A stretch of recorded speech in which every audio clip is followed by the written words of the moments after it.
Europe 1, il est 8h40.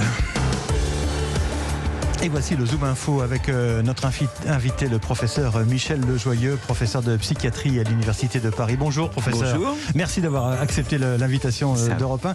Nous souhaitions avoir votre éclairage, Michel Lejoyeux, sur cette période finalement assez particulière que vivent beaucoup de nos auditeurs, qui sont partagés entre l'aspiration à vivre des fêtes de fin d'année, j'allais dire, dans la sérénité, et l'angoisse que constitue finalement ce regain de l'épidémie. Est-ce que c'est quelque chose, c'est un phénomène que vous observez vous aussi, professeur? Bien sûr, mais c'est le moment où il va falloir faire le plus la différence entre des émotions négatives, des angoisses, vous en diffusez malgré vous un petit peu évidemment. Quand vous transmettez les informations, et ces angoisses sont simplement des réactions de notre état, donc sont le signe qu'on est vivant, qu'on est réactif face à l'actualité.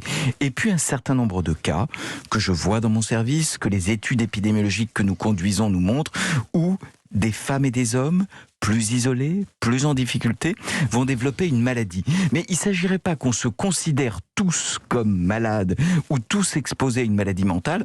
On est déjà exposés aux variants, on a déjà des masques, on se protège déjà de cela. Ne nous protégeons pas systématiquement des maladies, mais sachons peut-être 3 petits signes que je rappelle aujourd'hui. Quand on a une perte d'envie, vous voyez, quand on n'a plus envie, tant qu'on est fâché de toutes les mesures qu'on nous impose, c'est bon signe. Quand on a une culpabilité, c'est-à-dire une perte de l'estime de soi, tant qu'on en veut aux autres, ça va. Quand on se met à s'en vouloir à soi, et quand on a une fatigue et un ralentissement, ces signes-là sont des indicateurs d'une éventuelle maladie. Dans tous les autres cas, on est fâché, on est agacé, on est contrarié, ça veut dire qu'on est vivant et réactif. Parce qu'il y a une frustration de ne pas pouvoir, profiter de ces instants privilégiés à cause d'une épidémie, à cause de restrictions, à cause de cette angoisse. Bien sûr, mais tant qu'on ressent cette frustration, c'est qu'on va bien, puis on va en parler, on a des manières de résister et de mobiliser en nous nos capacités de résilience. Et à cela s'ajoute aussi, je l'entends dire autour de moi, une fatigue physique. Il y a une vraie fatigue physique. Il y a une fatigue physique, il y a un peu moins de soleil, un peu moins d'activité. Il y a un vrai indice sur la fatigue physique. Si le repos la fait passer, c'est que c'est une fatigue liée à l'épuisement. Vous voyez, vous ressentez peut-être ça en fin de semaine, quand vous avez présenté les informations toute la semaine. Vous allez aller, globalement, vous êtes moins fatigué le lundi. Quand la fatigue est aggravée par le repos, c'est là où il faut se demander si c'est pas une fatigue plus médicale. Alors, y a-t-il des remèdes, des façons de surpasser cette frustration dont on parlait tout à l'heure, les colères, etc. Oui, je ne parlerai pas de remède parce qu'on n'est pas face à une maladie. Les maladies, on les traite.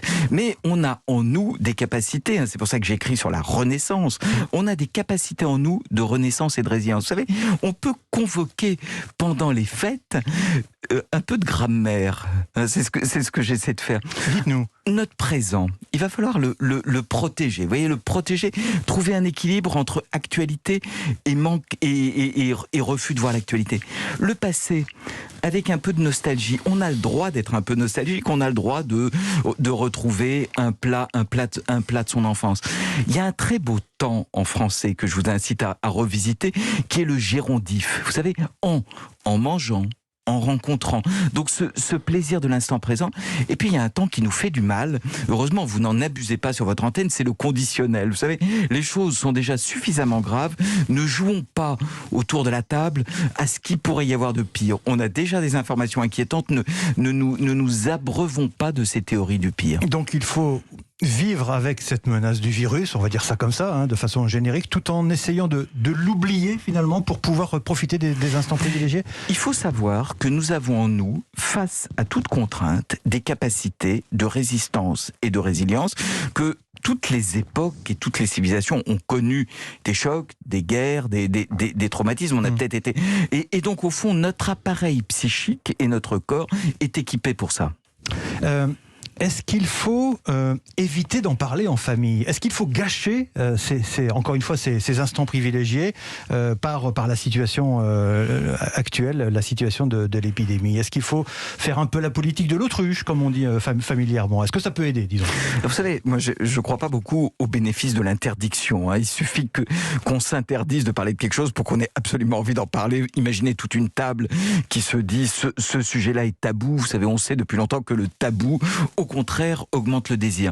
Il y a deux petites choses peut-être. Il faudrait éviter de ne parler que de l'actualité. Vous voyez, il y a une étude du Lancet très intéressante qui montre que ceux qui vont bien trouvent un équilibre entre l'actualité et l'intime. C'est-à-dire qu'il ne faudrait pas qu'à un moment, l'extérieur se substitue à l'intime.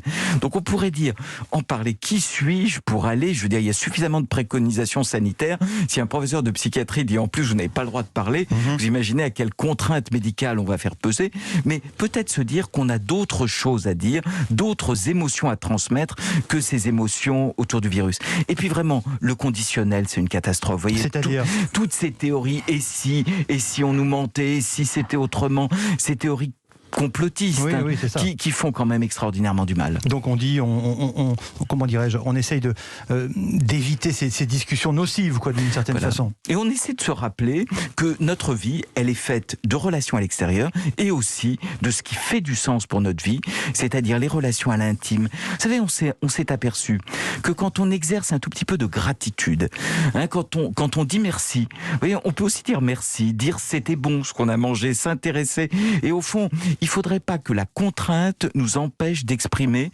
notre gratitude et puis un peu d'altruisme aussi. Vous voyez, ça a l'air un peu naïf quand je vous le dis comme ça. Mais là encore, une étude britannique intéressante qui montre que celles et ceux qui sont capables de se mobiliser pour l'autre, de faire quelque chose, une sorte d'acte gratuit, eh ben ils se font du bien. Dans ces temps-là, l'altruisme, la générosité, c'est une sorte d'égoïsme. Ça nous fait du bien à nous. Mais l'altruisme, c'est un effort aussi, d'aller vers l'autre, peut-être de sacrifier quelques moments de détente ou de loisir pour justement, comme vous le dites, aller vers l'autre. Oui, c'est une habitude. C'est reprendre, parallèlement à la protection qu'on a de son corps vis-à-vis du risque infectieux, se redire qu'on mobilise quelques petites capacités de plaisir, de résistance, qui sont peut-être pas si naturelles en situation de crise. Il y a une question qui court depuis quelques mois, professeur Lejoyeux. Je rappelle que vous êtes psychiatre à l'Université de Paris. C'est la question de savoir, alors je voudrais pas être trop négatif, mais quels seront les dégâts que cette épidémie va faire sur le plan psychique et psychiatrique, par exemple pour la jeunesse, pour les générations à venir. Est-ce que c'est déjà un sujet de travail? Oui, c'est là où je préfère être sur le présent que sur le conditionnel. Vous voyez, on soigne ceux qui vont pas bien. On voit que nos étudiants sont particulièrement atteints. Les cours en ligne, les difficultés quant à leur avenir. Et puis ce qu'on voit, c'est que cette crise, elle est extraordinairement inégalitaire. Si vous avez une famille, si vous avez un travail, si vous aviez pas trop de maladies mentales avant le début de la crise, globalement, vous vous en sortez. Par contre, les plus atteints sont aussi les plus atteints par la crise. Donc, notre vigilance, elle doit redoubler vis-à-vis des plus isolés, des plus malades physiquement, des plus malades psychiquement. Les autres, il faut qu'on se dise, quand on a la chance de ne pas être dans cette situation, qu'on va la traverser, cette crise, et une fois de plus, nous avons des ressources de résilience ou de résistance. Les autorités publiques, Michel Lejoyeux, ont-elles une responsabilité à travers un discours anxiogène véhiculé au fil des semaines? Je crois que c'est assez facile, vous savez, de chercher un responsable, de désigner le doigt qui vous montre la pandémie. Ouais. Moi, je crois qu'on a, nous, une responsabilité sur notre traitement de l'information. J'en parle, un professionnel de l'information. Je crois, un des sujets, c'est peut-être pas les discours ou les images, c'est de ne pas les regarder en boucle. Vous voyez, il faut être capable, dans ces temps compliqués, d'avoir dans notre esprit, dans notre vie mentale, d'autres images, d'autres musiques, d'autres sensations qu'uniquement des sensations anxiogènes, pas se laisser hypnotiser par une actualité. Sinon, évidemment, tous ces discours sont anxiogènes, mais méfions-nous là peut-être d'une explication trop simpliste qui reprocherait à celui qui annonce les mauvaises nouvelles la réalité des mauvaises nouvelles. La capacité de faire un peu le vide, finalement, dans sa tête, quoi, comme on dit tout à fait familièrement. Vous savez, il y a une donnée contre-intuitive. Plus on est inattentif, plus on est rêveur, finalement, plus on se sort des situations difficiles. Alors, ça me va très bien. Si vous êtes naturellement un rêveur capable de vous abstraire, ça va bien. Si vous ne l'êtes pas, moi je le propose en consultation, je propose dans mes bouquins des exercices de ce qu'on appelle le mind wandering. Vous allez laisser, petit quart d'heure par jour, votre esprit voler, ne se fixer sur rien. On va peut-être pas le faire là tout de suite, ça va intriguer vos auditeurs. Merci infiniment Michel Lejoyeux, professeur de psychiatrie à l'Université de Paris. Vous êtes l'auteur de Les 4 temps de la Renaissance. Le stress post-traumatique n'est pas une fatalité. C'est réédité en livre de poche. Ça sort en poche en début d'année.